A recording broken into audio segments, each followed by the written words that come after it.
I honestly do not believe that an animal can talk to a human or communicate with a human. I've had animals my whole life. We give them commands, we give them instructions, and they do it as we habituate them, basically. But I'm very skeptical to think that an animal like Diablo will communicate or can communicate with humans. I am desperate, however. I do not want to lose him. I made sure that Anna had no information on Diablo or his history before she came to speak to the black leopard. I was nervous to see what would happen, as this animal never let anyone near his night shelter without a lot of snarling and growling. But the minute he saw Anna, he calmed down and let her kneel right outside and look at him.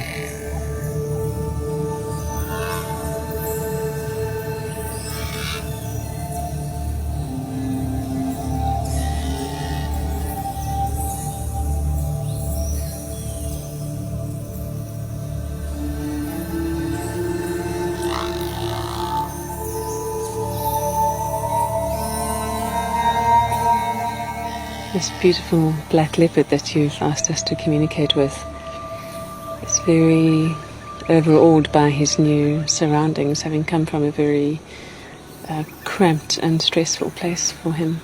That this place has been provided for him, but he's been quite conditioned by a very unfortunate past.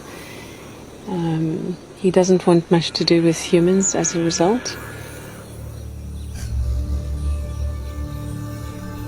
He's immensely powerful, and I mean not just physically, which you well know and respect, but he's immensely powerful with a wisdom and an energetic presence and personality that is far bigger than anyone has ever appreciated about him before.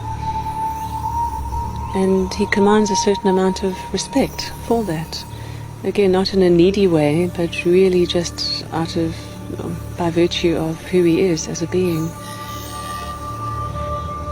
There's a very particular thing about his name, Diablo. He wants that name changed because he doesn't like the associations with it, the blackness, the darkness, the diabolical.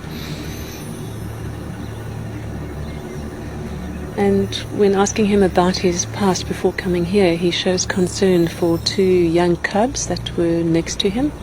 He's asking what happened to them with a great sense of care and concern. We actually forgot about that. When we went to fetch him, there was so much excitement about bringing him back here. It actually slipped my mind until she said, he asked about the two cubs. And then we've remembered there were two little young leopard cubs next door to him that came from Rustenburg. And they were sort of semi-wild. They weren't hand-reared. And it just slipped my mind. And when they talked about it, I couldn't believe, I actually did believe it. I mean, then I really believed that they were communicating. And she communicated with him, and when we spoke to her and she relayed all the information back to us, firstly I didn't believe her. It's things that anybody can think out, and you can think, And then she said something about the cubs that were with him. And that changed this whole thing, because now all of a sudden, that's something that she didn't know about. And I've also reassured him that you have no demands of him here, that you're quite happy to not make any physical demands of him or any expectations for display or interaction, that you're really willing to let him be how he wants to be. And that's given him an enormous sense of relief. Yeah. And having told him that has for the first time made him actually genuinely interested and now exploring a bit further. Now that he feels that he's not being asked to come out more, he's genuinely interested in being relaxed enough to have a natural curiosity come out and to actually expand his horizons a bit. And Jurg was just stunned when the black leopard walked out of his night shelter into the larger enclosure later in the afternoon. In the 6 months that the cat had been here, Jurg had never seen him out of the night shelter. He then decided to rename the leopard Spirit.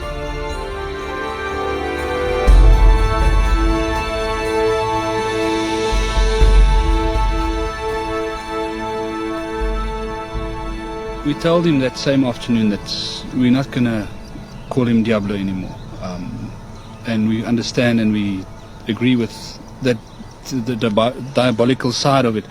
That's not what he is to us. And we'd like to change his name to Spirit. As I walked to him, I thought, listen, he asked about the 2 young leopards. And I thought, well, I'm here now. There's nobody else here. I'm not going to look like a fool if he ignores me. I'll tell him what happened to those leopards. And as I called him and I said, Spirit, and he was looking at me, he was lying like that.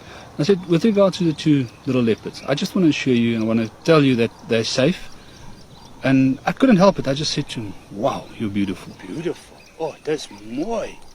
That's mooi. And he gave me that, oh.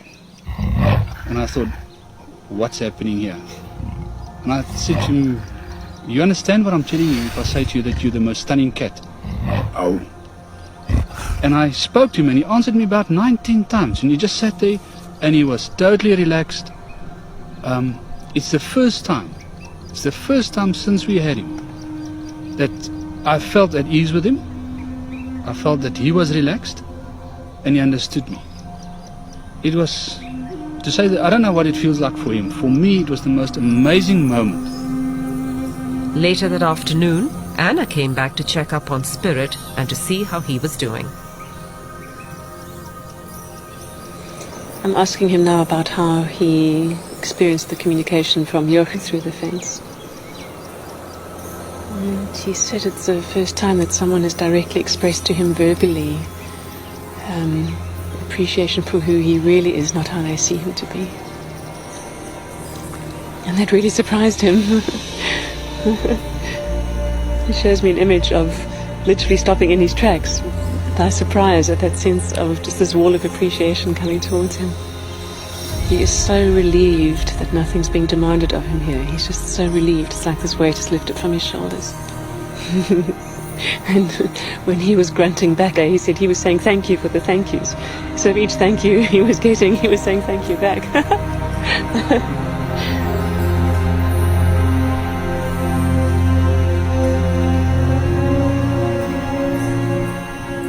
Is there anything you'd like to say about that feedback? I think we'll talk about this a bit later. I can't believe this. So we'll talk about this later. It's unbelievable. I'm overwhelmed.